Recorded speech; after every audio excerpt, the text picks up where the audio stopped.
Hello বন্ধুরা, মান্নার রান্নাঘরে আপনাদের সবাইকে স্বাগত। আজকে আমরা একটা নতুন রেসিপি নিয়ে বাঁধাকপি ডাল বড়া করে দেখাবো আপনাদেরকে। তো বাঁধাকপি ডাল বড়াটা আমরা কিভাবে করছি, তো ভিডিওটা শেষ পর্যন্ত দেখতে থাকুন। বাঁধাকপি ডাল বড়া করতে আমরা উপকরণগুলো ব্যবহার করছি।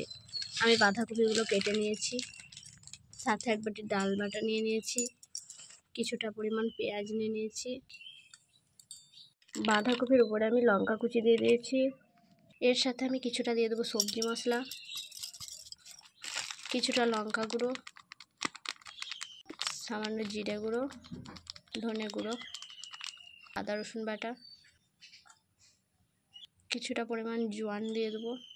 তো আটা দিয়ে দিচ্ছি, আমি 3 চামচ মতো বেসন দিয়ে দিচ্ছি, কিছুটা পরিমাণ পেঁয়াজ দিয়ে দিচ্ছি, ডাল বাটাটা দিয়ে দিচ্ছি।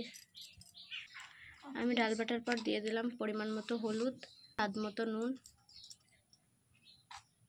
কিছুটা পরিমাণ কালো জিরে। এবার আমি এটাকে ভালোভাবে মিক্স করে নেব।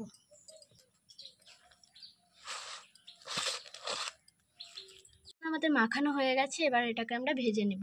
তাই আমি তেল বসিয়ে দিয়েছি, তেলটা গরম হওয়া পর্যন্ত অপেক্ষা করব। তেলটা আমার গরম হয়ে গেছে, এবার আমি ডাল বড়াগুলোকে ভেজে নেব। এইভাবে সব ডাল বড়াগুলোই দিয়ে দেব।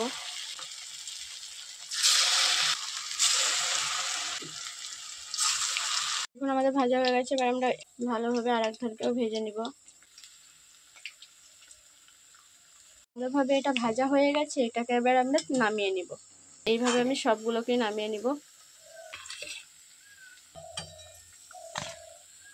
দেখুন কতটা সুন্দর ভাজা হয়ে গেছে আমাদের।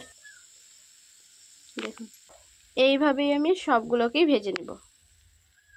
আমাদের ডাল বড়াগুলো ভাজা হয়ে গেছে, দেখুন কতটা সুন্দর হয়েছে।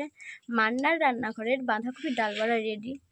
দেখুন কতটা দেখতে সুন্দর হয়েছে, খেতেও খুব সুন্দর হয়। আপনারা বাড়িতে এইভাবে একবার ট্রাই করবেন, খুবই ভালো লাগে খেতে।